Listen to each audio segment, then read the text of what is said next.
Since Rabbi Krinsky is here, I would like to mention 2 points from the background of the case, which was not involved in the legal part, but was involved in the ruchnisdike part. While the Rebbe was involved in the whole case, the Rebbe requested that the younger light from Koilo should move upstairs.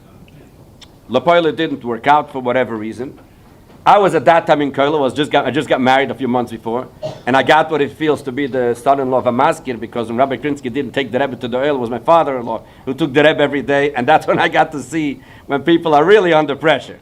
But that's another story. You know, the Rebbe goes to the oil every single day, and good. So there was a time that they were talking about making shmira upstairs in the 2nd floor, so nobody would walk into the building, into the apartment. Being that I was in Koilo, so I used to learn there from 8 o'clock in the morning till 8 in the evening. I was there for the whole day, and then they had other people. The Rebbe requested then that the younger light in Koilo should deal with 2 basic areas. Mare Mekoimes on the Rambam, sources for the Rambam, which later came out a whole sefer of Mare Mekoimes, but the Rebbe said we should continue on it. And the Friedrich Rebbe's Maimorim. These were the 2 things. Beruch Nisanyanim, what that has to do with the case, I can't tell you, but this is what the Rebbe said then. We were in Koilo, and we knew that this is something very dear to the Rebbe, so we decided that as soon as we find out when the case will start, for any day that something happens in court, we're going to give out a kuntris, which has something on Aramekemes on the Rambam and on the Friedrich Rebbe. The first day was Yutas Kislev. So the night before, I don't remember if I brought it to Rabbi Krinsky or I brought it to Rabbi Groner. I don't remember, or maybe my father-in-law, and we gave out this booklet, Ha'oris ve'iyunim Aleph b'mekeiris marmekemis b'sefer Rambam, and Beis, my morik vektushas had marayat. In the front, we wrote, Likras Chaga Chagim Yom HaGeula Yutas Kislev, Tavshim Vav. The Rebbe went to the Oihel that Yutas Kislev. He did not have his bag, he had this kuntas. That's all the Rebbe went with. This was Yutas Kislev. The next day that there was something special in court was Chof Teves, about 5 weeks later. So we right away started to work on a kuntris for Chof Teves. During the trial? What? During the trial, sure. But I guess I didn't come to you. I didn't want to bother you with this. So we did that.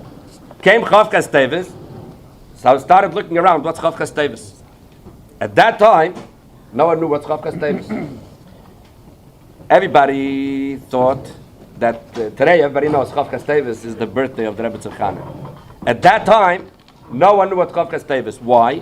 Because there was a book that came out, Ein B'Yisrael, on the Rebbe Tzachana, and it says over there that the birthday is Chof Tishrei. So I remember in Koilo, we started researching because we want to write something in the front. Yutas Kislev is very easy, Chag HaGeula. Aber was beschreiben Chof Teves? Finally, mamish the night before, and this is before the computers were working already, but it takes time to do it those days. Shamshi Yunik told me that his father, Berel Yunik, claims that the Rebbe Tzachana's birthday is Chof Teves. As I think that that's what we have in his Yoman. So I told him, no, the Rebbe's birthday is Chof Tishrei. And I showed him the Yisrael. He said, that's what my father says. Now, there was no time really to do too much more research, because the next morning the Rebbe is going to the oil. I took the liberty of writing Yoitzel L'Oil L'Chof Teves, Yom HaYoledes HaRabbanis HaTzidkonis, Im Shel, for the Hayom Holedes is Mazol L'Gever. And I need it back. This is, and I went into hiding for 2-3 days because Metamol was er Chof Teves in Kaparan, the Yom Holedes of the Rebbe Tzachana.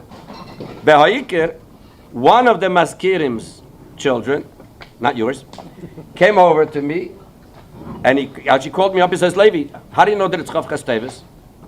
I said, what do you care? Was hart it? So he says, was hart mir? I'll tell you was hart mir. I had 2 daughters. One was born Chof Tishrei. One was born Chof Teves.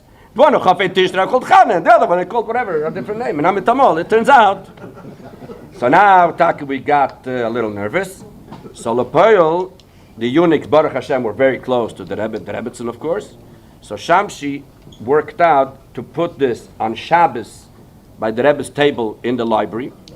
And this way, the Rebbe, because he asked the Rebbe if it's possible to ask the Rebbe. So the Rebbe said, the right opportunity. So he brought her the kuntris, and she said, you know what, put it on the table, and in Mitzvah Friday night or Shabbos will be able to.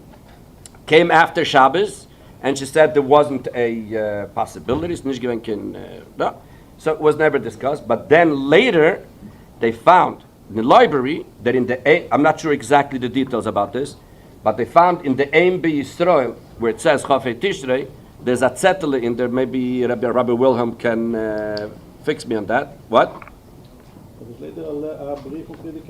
No, that was later. Später ist gekommen. After Friedrich Rebbe's letter came, Schnell's verstandig. But that was before.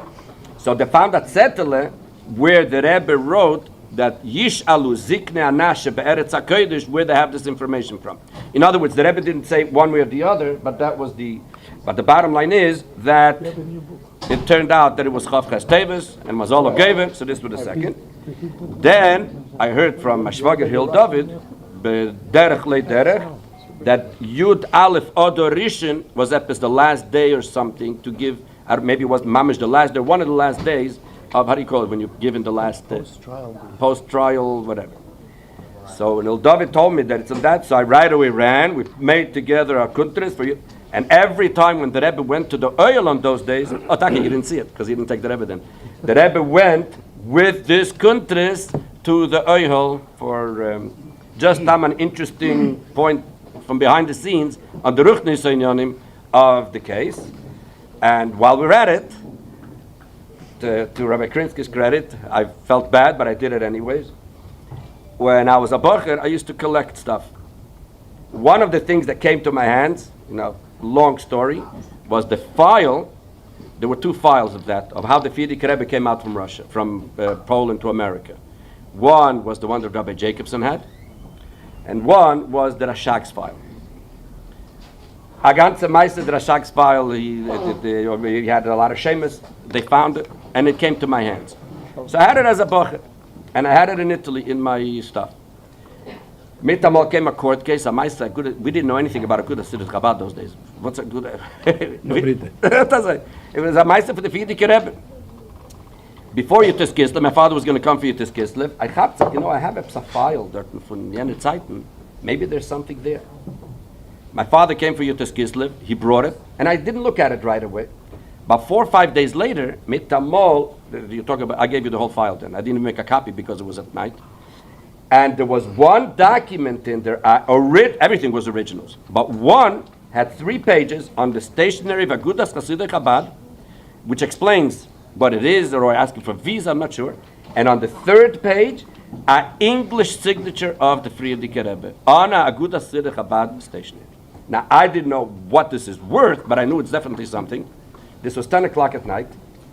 So I called up the office, 774-4000, and you were still in the office. So I came, and I don't remember who was there, and I said, is Rabbi Krinsky still here? They said, yeah, but he's very, very tired. I said, fine, but in the office? It was 10:30 at night already. Wow. It was very late at night, for sure. It was after, I'm sure it was after one of these. It was the 4th or the 5th day of the case. And I said, Rabbi Krinsky, I have something, but I don't know if it could help. And I gave you these 3 papers. You saw those 3 papers within seconds. All the lawyers were on the phone. And the first question you asked me, where'd you get it? And I couldn't say. So I right away had to call the guy, who he was the one that found it or whatever. And then he found it. Yeah. He found it. I'll tell you. I don't know if I have to, but when they moved from Bedford and Dean, there were so many boxes of stuff. The Bachrim who had Seichel took it, and that's where a lot of they found things. It was in the Shemus. It was all in the Shemus. We also found things. It was all in the Shemus. Anyways, so then it became a question how to introduce it in court, because you're supposed to, like you said before about the findings, you have to do everything beforehand. So I said, let's say the truth. It just came yesterday, right? What did it say? I don't remember. It was something about Chabad. It was, I guess, asking for visas or something. But it had a signature of the Friedrich Rebbe in English. That was the... So Lepold, if you look in the proceedings, you will see that what I did was I prepared another few documents from the Frierdiker Rebbe, which I had from my Zaydi. And it was presented that it's a part of a package of all things from the Frierdiker Rebbe. And that's why it just came now. And in the next morning, the proceedings, if you look, I think of the fourth and the fifth day in the morning, you see the proceedings. It starts that they told the judge that there's some more papers. Do you need the person who just brought it to my father was then in court? Do you need him to testify that he just came and brought it? And the judge said, no, we don't need to, because this is a case that's dealing with stuff from 40, 50 years ago, so it's inevitable that new things may come. And since this is just a proof of a signature, so that's why we don't have to. But yeah, that was just an interesting. But the Iker which I wanted to discuss was the Ruchnius, that we were working for the background in the, and I said, again, whenever one of these came out, the Rebbe went with this to the oil those days. Thank you very much.